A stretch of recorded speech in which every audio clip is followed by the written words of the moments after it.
क्योंकि भाई देखिए आपका अपील चल रहा था। अपील कल थोड़ा मैंने तबीयत सब उतना सही नहीं होने के कारण सब अस्त व्यस्त हो गया। अपील चल रहा था।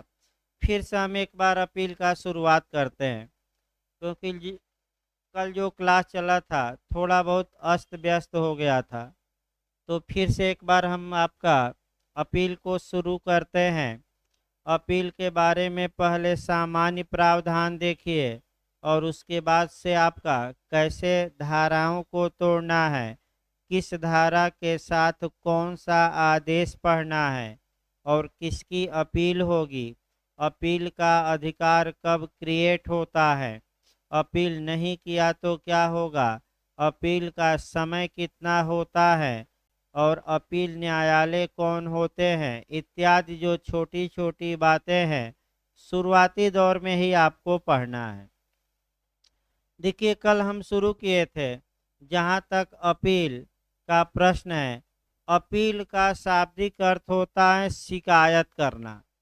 अपील शब्द को सीपीसी में कहीं भी डिफाइन या परिभाषित नहीं किया गया है, तो अपनी एक परिभाषा बनाएंगे कि अपील होती क्या है।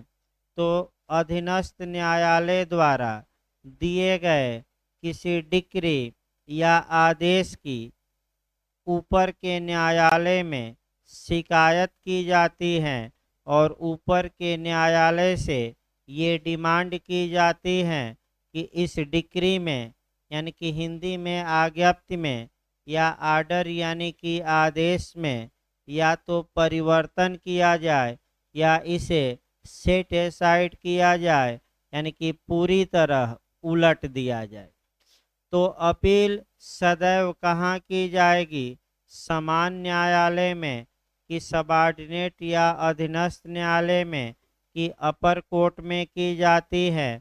अपील सदैव अपर कोर्ट में की जाती है। किसी भी अपर कोर्ट में आप अपील नहीं कर सकते। कानून द्वारा जो न्यायालय अपील के लिए निर्धारित किया गया है, केवल और केवल उसी न्यायालय में ही आप अपील कर सकते हैं, किसी में नहीं। कानून द्वारा अपील न्यायालय क्या है? निर्धारित। तो कौन कौन न्यायालय अपील न्यायालय है? अगर हम आपराधिक मामलों में देखें तो 3 न्यायालय मैं बताया था। एक कोर्ट ऑफ सेशन यानी कि सत्र न्यायालय, दूसरा उच्च न्यायालय, और तीसरा उच्चतम न्यायालय। सिविल मामलों में हमने 3 न्यायालय बताए थे। एक डीजे का यानी कि जनपद न्यायालय या जिला जज का न्यायालय, दूसरा हाई कोर्ट, और तीसरा कौन सा? Supreme court. अगला ये अपील कोई नई कार्यवाही नहीं मानी जाती। यानी कि अपील का मतलब ये नहीं हुआ कि उस मामले में कोई नई कार्यवाही माने की जा रही है।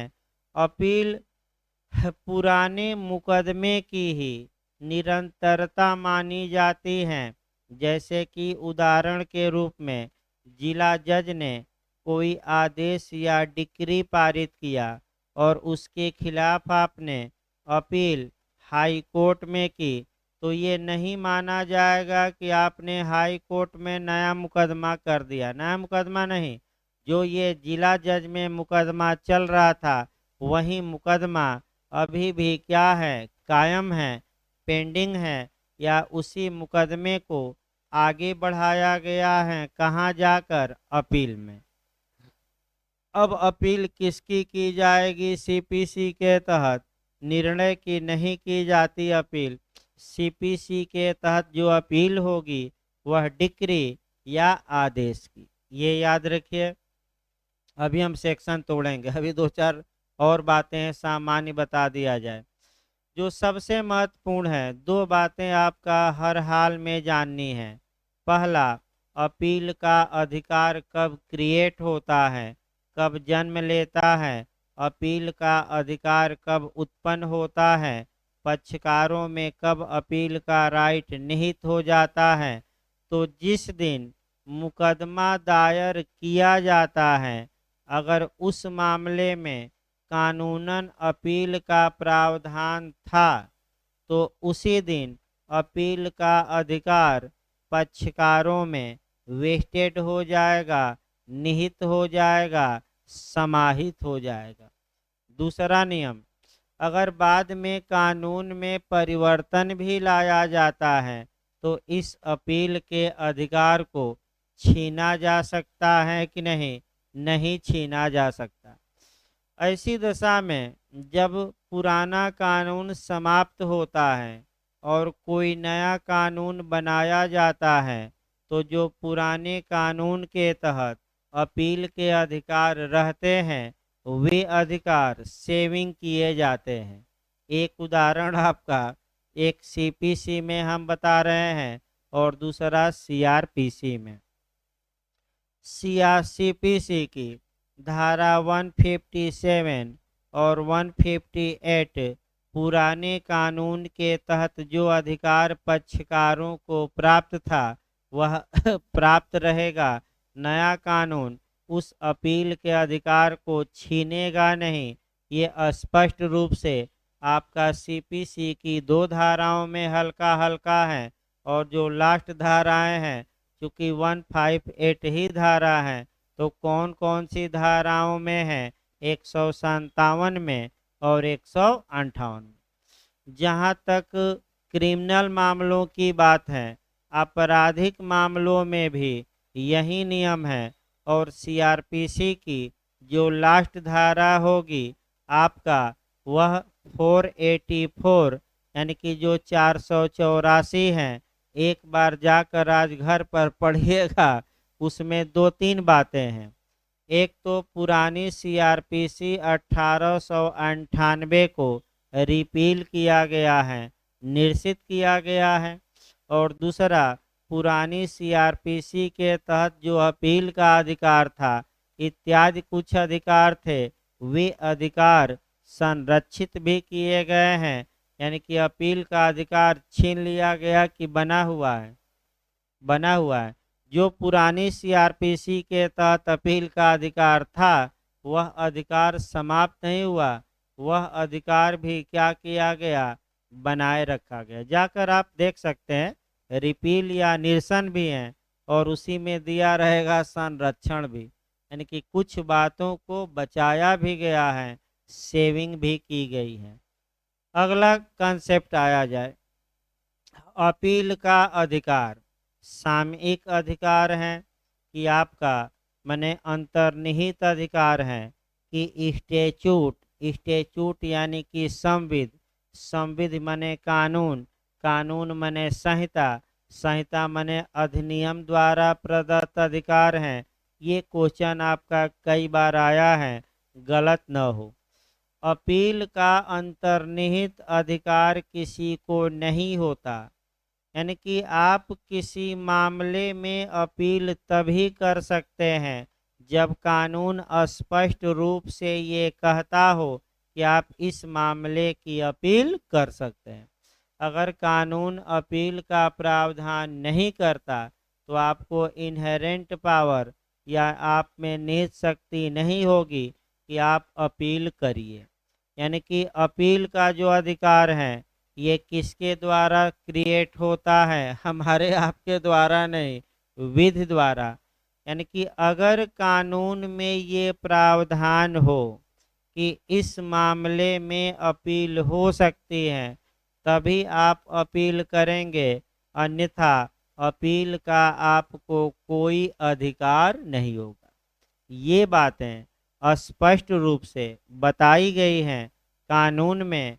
और आपराधिक मामलों में यह जो मैं शब्द बोला हूँ जाकर आप देखिए, सीआरपीसी की धारा 372 में बताया गया है कि जब तक संहिता के तहत अपील का प्रावधान न हो तब तक किसी निर्णय आदि तब तक कोई व्यक्ति अपील नहीं करेगा। यानी कि अपील जब तक कानूनन मान्य न हो, कानून में अपील का प्रावधान न हो तब तक अपील की जा सकती है कि नहीं? नहीं। और सीपीसी में अभी हम आपका धारा 96 शुरू करेंगे तो 96 में जो शब्द आएगा वह यही बताएगा कि आपका अपील का जो हक होगा वह अंतर्निहित अधिकार नहीं है, बल्कि किसके द्वारा सृजित अधिकार है? कानून द्वारा, संविधान द्वारा। अपील आपका सुप्रीम कोर्ट में भी होती है, आपराधिक मामलों में भी की जाती है, सिविल मामलों में भी की जाती है। तीनों अब एक एक लाइन हम बताए थे, देख लिया जाए। सुप्रीम कोर्ट के लिए हमने 4 अनुच्छेद बताया था। 132 संवैधानिक मामलों में अपील, 133 सिविल मामलों में और अनुच्छेद 134 आपराधिक मामलों में। अनुच्छेद 136 अपील नहीं की जाती, बल्कि अपील के लिए क्या ली जाती है? इजाज़त। जैसे बिहार आयोग का मामला हमने बताया कि आपका एक विद्यार्थी ने एसएलपी दायर कर रखी है सुप्रीम कोर्ट में, और मैं बताया था इस आधार पर कि आर्टिकल 14 का उल्लंघन किया गया है। प्राकृतिक न्याय किस अनुच्छेद में हमने बताया था समाहित है? 14 में। समता के अधिकार में प्राकृतिक न्याय के कितने नियम हमने बताए थे? 3। पहला आरडी अल्ट्रम पर्टम, दूसरा रूल अगेंस्ट बायस और तीसरा रीजन डिसीजन। भाई वैसे एडीला में 1 हफ्ता चलेगा, कम से कम 1 हफ्ता लग जाएगा नेचुरल जस्टिस जब शुरू किया जाएगा प्रशासनिक विधि। लेकिन यहाँ तो एक लाइन में क्या करना है, तीनों सिद्धांत बताया भी गया था और तीनों एक एक लाइन ही देखना है। यानी कि क्वेश्चन हमने विवाद हाई कोर्ट में उठाया था, हाई कोर्ट ने हमारी बात सुनी ही नहीं, अतः आप नेचुरल जस्टिस के रक्षक हैं। हाई कोर्ट ने प्राकृतिक न्याय के नियमों का क्या किया है? उल्लंघन। तो क्वेश्चन पर हमें सुन लीजिए और हमें क्या दीजिए? रिलीफ। तो अगर हाँ सुप्रीम कोर्ट कह दे कि क्वेश्चन सुधार के रिजल्ट निकाला जाए तो फिर से रिजल्ट आएगा, अब फिर से मेंस का उन लोगों के लिए अलग से क्या भरवाना पड़ेगा? फार्म। अब क्या होता है, या मांग करेगा कि भाई स्टे की भी मांग की जाएगी कि परीक्षा पर क्या लगवाइए? रोक, जब तक कि आप इस मामले में फैसला, अगर रोक लगा दिया सुप्रीम कोर्ट तो फिर 2-4 माह क्या होगा? टल ही जाएगा। वैसे भाई कोर्ट चलता रहता है, पर लेकिन आप जो लोग बिहार दे रहे हैं तैयारी में रहें, क्योंकि कोई भरोसा नहीं है कि आज का खारिज हो कि स्वीकार हो। तो अगला नियम देखिए आपका, अगला नियम ये आया कि जहां तक अपील का प्रश्न है, 96 से लेकर सीपीसी की धारा 112 तक में अपील के बारे में प्रावधान किया गया है। इसमें आपका कम से कम 2-3 धाराएं जरूर याद रखिएगा। एक आपका 97 से ज़्यादा क्वेश्चन बनता है और दूसरा 100 से। 97 हम बता दे रहे हैं भूमिका में ही। कौशल्या देवी का केस आया, बैरक पर भी लिख लेना चाहिए, लीडिंग केस है। कौशल्या देवी का केस आया और कौशल्या देवी के केस में ये बता दिया गया कि 97 में डॉक्ट्रिन ऑफ स्टापेल विबंध का सिद्धांत दिया गया है। यानी कि सीपीसी की धारा 97 में कौन सा सिद्धांत समाहित है? डॉक्ट्रिन ऑफ स्टापेल विबंध का सिद्धांत। विबंध का सिद्धांत मतलब कि मुकरने से रोकने का सिद्धांत। यानी कि अब कैसे मुकरने से रोका जाता है, आपका 97 ये बताती है, और आपका आगे हम डिटेल में स्टापेल का सिद्धांत भी बताएंगे थोड़ा। इस प्रकार आपका अब बंटवारा धाराओं का कर लिया जाए।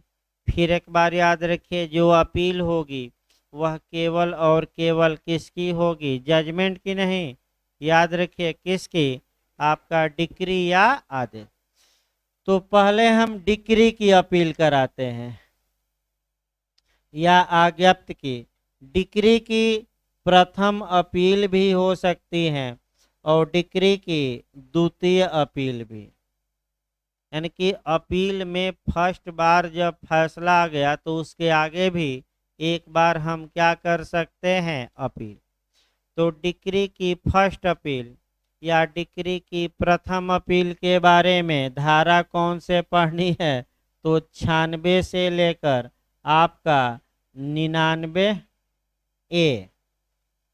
यानी कि आज्ञप्ति या डिक्री या जय पत्र की प्रथम अपील कब हो सकेगी, ये प्रावधान आपका इसके बारे में प्रावधान सीपीसी के सेक्शन 96 से लेकर कहाँ तक दिया गया है, आपका 99 ए। और इसके लिए R/W यानी कि रीड विथ कहा जाता है या हिंदी में सपठित कहा जाता है।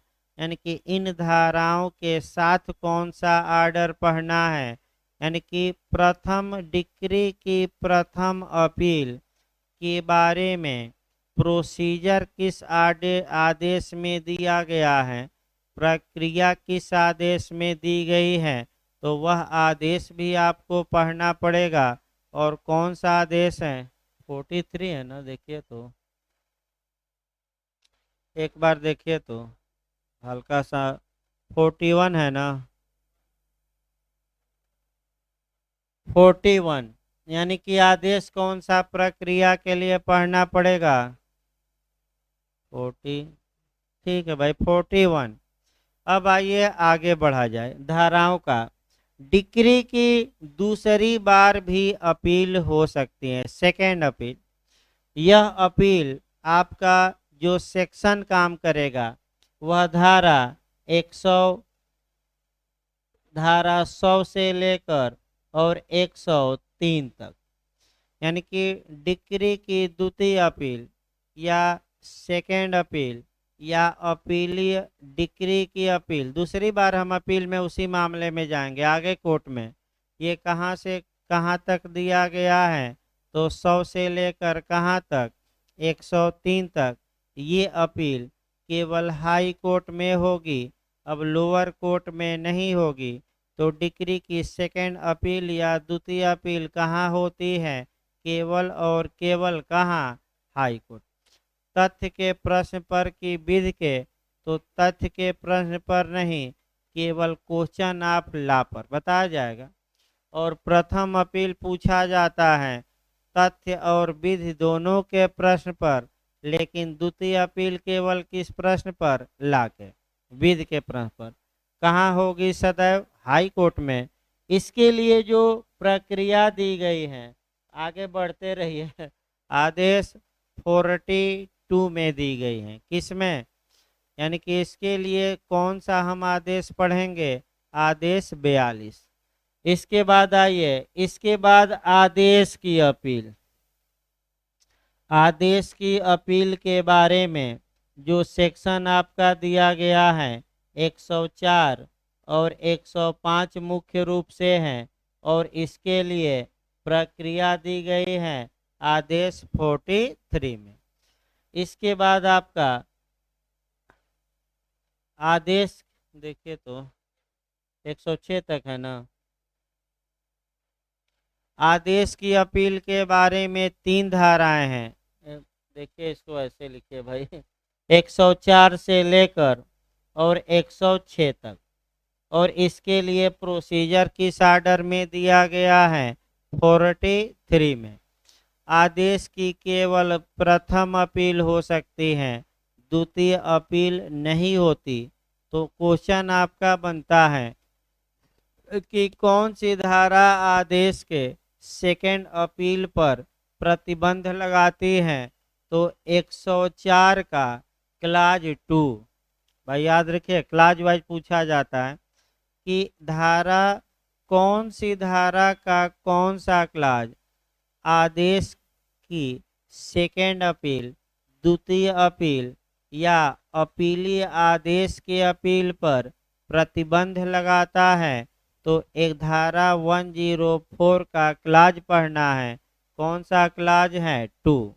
ये भी क्वेश्चन आ चुका है।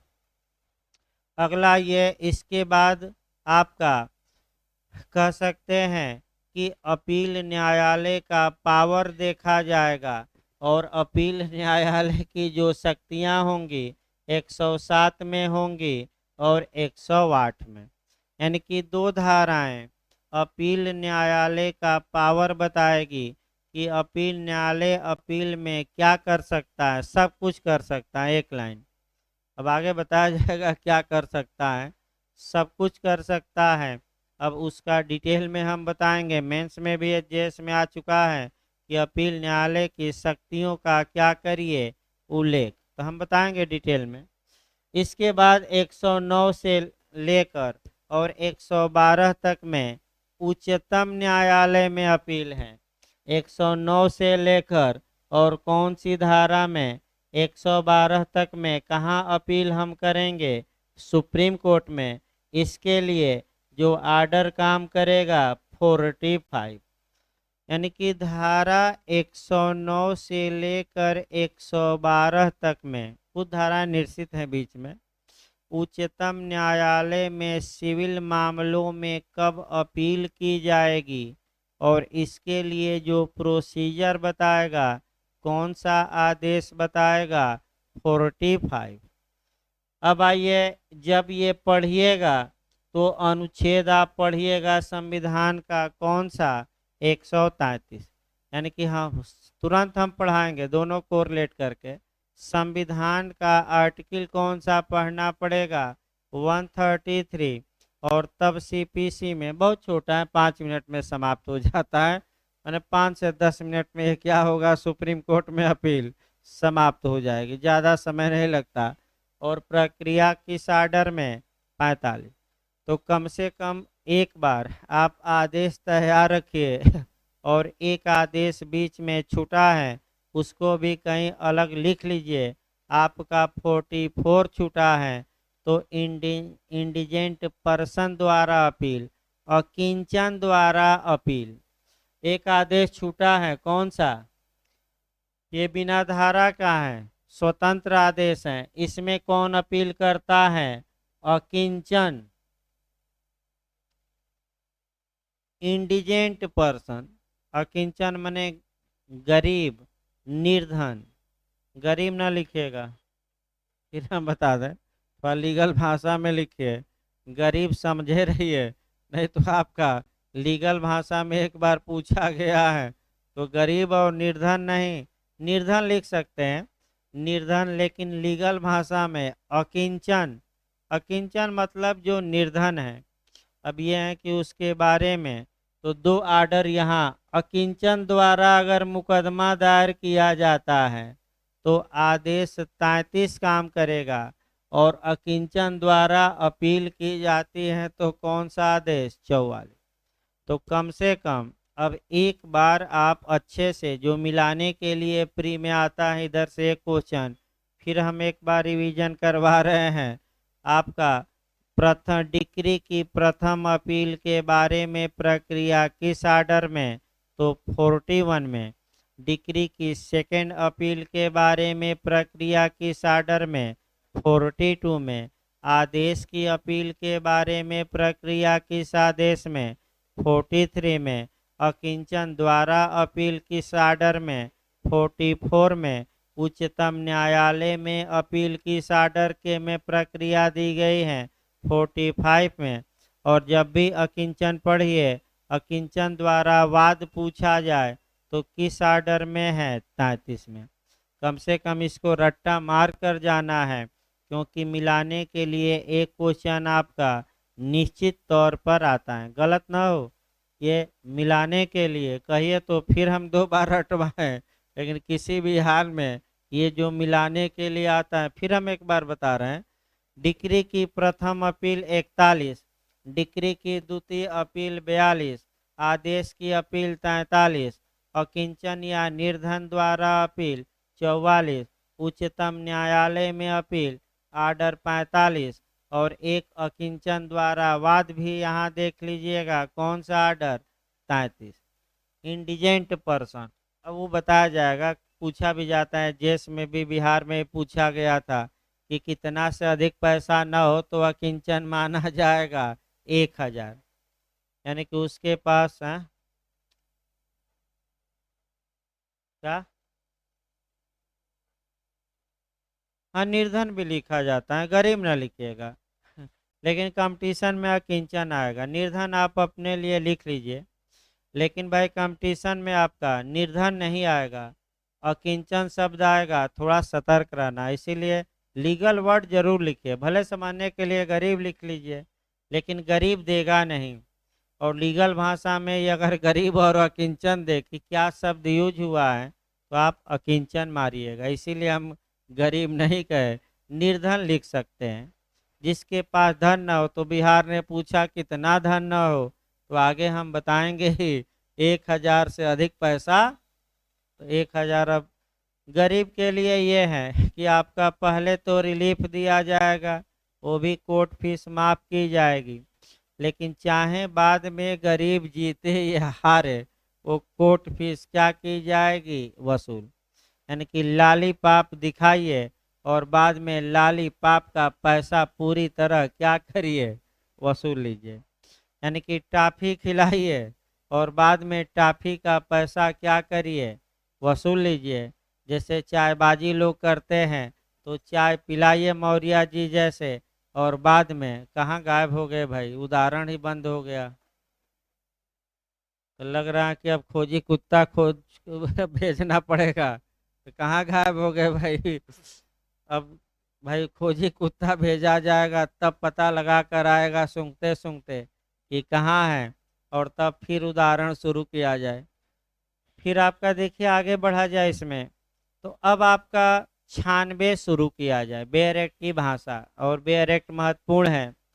देखिए आपका 96 से थोड़ा कंसेप्चुअल क्वेश्चन भी पूछा जाता है, और सतर्क रहना है।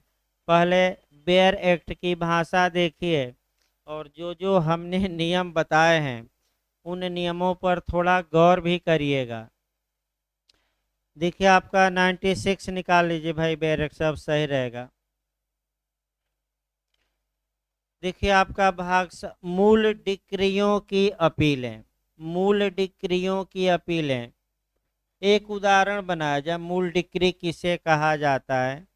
जो डिक्री प्रथम बार पारित की जाती हैं उसे ओरिजिनल डिक्री कहा जाता है। तो एक मान लीजिए लघुवाद न्यायालय था, और लघुवाद न्यायालय ने कोई डिक्री पारित किया, तो अब इस ये मूल डिक्री हो गई। यानी कि पहली बार जो डिक्री पारित की जाती है, जो शुरुआती दौर के न्यायालय द्वारा, उसे ओरिजिनल डिक्री या मूल डिक्री कहा जाएगा। अब इसकी अपील होगी, तो पहली बार अपील होगी तो कौन सी अपील हम कहेंगे? प्रथम। और मान लीजिए तो लघुवाद न्यायालय की डिक्री से अपील डीजे के यहाँ होगी, जिला जज। और डीजे ने जो प्रथम अपील में फैसला दे दिया, उसके बाद इस डिक्री की सेकंड अपील भी हो सकती है। यानी कि डीजे द्वारा दी गई डिक्री की भी क्या हो सकती है? अपील। लेकिन सेकंड अपील सदैव कहाँ होगी? High court. तो डिक्री की कौन कौन सी अपील हो सकती है? मूल डिक्री की प्रथम की, द्वितीय की, दोनों? दोनों। प्रथम के लिए कहाँ से कहाँ तक धारा हम बताए थे? 96 से लेकर कहाँ तक? 99। और सेकंड के लिए आपका 100 से लेकर कहाँ तक? आपका 103 तक। और आर्डर प्रथम के लिए आर्डर 41, और सेकंड के लिए कौन है? 42। अब आइए बेयर एक्ट की भाषा देखा जाए। मूल डिक्री जब जान लिए, तो आगे अब देखिए आपका धारा 96 से एक क्वेश्चन बनने का पूरा चांस रहता है। देखिए, वहाँ के सिवाय जहाँ इस संहिता के पाठ में या तत्समय प्रवृत्त किसी अन्य विधि द्वारा अभिव्यक्त रूप से अन्यथा है, हर डिक्री की जो आरंभिक अधिकारता का प्रयोग करने वाले किसी न्यायालय द्वारा पारित की गई है, अपील उस न्यायालय में होगी जो ऐसे न्यायालय के विनिश्चयों की अपीलों को सुनने के लिए प्राधिकृत हैं। पहला खंड ये आया। देखिए पहला खंड क्या बता रहे हैं, 2-3 नियमों को बताता है। पहला नियम ये बताता है कि जब तक कानून द्वारा, यानी कि जब तक या तो सीपीसी द्वारा या अन्य कोई स्पेशल या लोकल लॉ हो, और जब तक कि स्पष्ट रूप से डिक्री के प्रथम अपील पर रोक न लगाई गई हो, सामान्यतः डिक्री की प्रथम अपील होगी। और किस न्यायालय में होगी? आपका उस न्यायालय में जो अपील को सुनने के लिए क्या है, कॉम्पिटेंट है। यानी कि आपका सीधी भाषा में अब आ जाओ, तो बैरेट की भाषा में बताया, सामान्यतः मूल डिक्री की, प्रत्येक मूल डिक्री की फर्स्ट अपील होगी।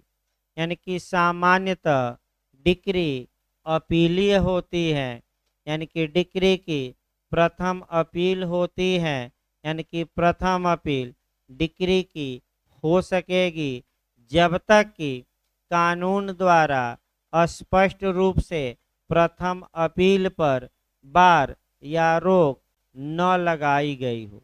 अब किस कानून द्वारा रोक लगाई जा सकती है? या तो सीपीसी द्वारा, या एक और शब्द लिखा है तत्समय प्रवृत्त विधि, वर्तमान समय में लागू विधियां, यानी कि या तो स्पेशल लॉ द्वारा या किस द्वारा, लोकल लॉ। यानी कि कुल मिलाकर ये लाइन निकला, एमपी में पूछा भी गया है कि डिक्री सामान्यतः अपीलीय होती है। और कौन सी अपील प्रत्येक डिक्री की होगी? First appeal. याद रखें, कौन सी अपील? First appeal. कब डिक्री की अपील नहीं होगी? जब कानून द्वारा स्पष्ट रूप से ये लिखा गया हो कि इस डिक्री की अपील नहीं होगी। तो कहाँ लिखा गया है? या तो सीपीसी में, या कहाँ लिखा गया है, या स्पेशल लॉ में, या लोकल लॉ। तो एक उदाहरण तो देखिए कि आखिर किस डिक्री की प्रथम अपील भी नहीं होगी। तो जो कंसेंट की डिक्री होती है, जो सहमत की डिक्री होती है, सामान्यतः उसकी फर्स्ट अपील होगी कि नहीं होगी? नहीं होगी। अब आप कहेंगे कि सहमत की डिक्री क्या है, और इसको कई जगह से हम जोड़ेंगे। एक तो आदेश 22 और 23 से शुद्ध रूप से हम जोड़ेंगे। फिर आपका सीपीसी की धारा 11 से जोड़ा जाता है कि रेस जुडिकेटा कंसेंट की डिक्री पर लागू होगा कि नहीं? नहीं। क्यों नहीं? क्योंकि रेस जुडिकेटा या प्रांग न्याय के लिए आवश्यक है कि दोनों पक्षकारों को क्या किया गया हो? सुना गया हो। और सुनने के पश्चात क्या आया हो? निर्णय। तो किस डिक्री की अपील नहीं होगी? कंसेंट की डिक्री। अब कंसेंट की डिक्री की कब अपील हो सकेगी? अब कब नया वाद लाएंगे? ये थोड़ा टेक्निकल क्वेश्चन है। तो आपका देखिए, आपका चूंकि समय भी हो गया है, जीएस भी भाई चलाना है, नहीं तो आपका 96 को कल हम आगे बढ़ाएंगे और टेक्निकल 4-5 क्वेश्चन आएंगे। आपका 96 का क्लास 2, क्लास 3 और क्लास 4 अच्छे से एक बार घर से पढ़ कर आइए। तमाम जगहों से इसे कोरिलेट करके पढ़ाना है, और कब होगी अपील कब नहीं, ये आपको जानना है। तमाम जगह ये कोरिलेट होगा। ये जे से लेकर इंटरव्यू तक में लगातार क्वेश्चन 96 से पूछा जा रहा है। कल हम इसको डिटेल में करेंगे। अभी केवल पहला खंड चला है। एक्स पार्टी डिक्री कल चला जाएगा, खूब पूछा जाता है। तो अभी जीएस चलेगा भाई, ज्योग्राफी, उसके बाद आपका हिंदी चलेगी।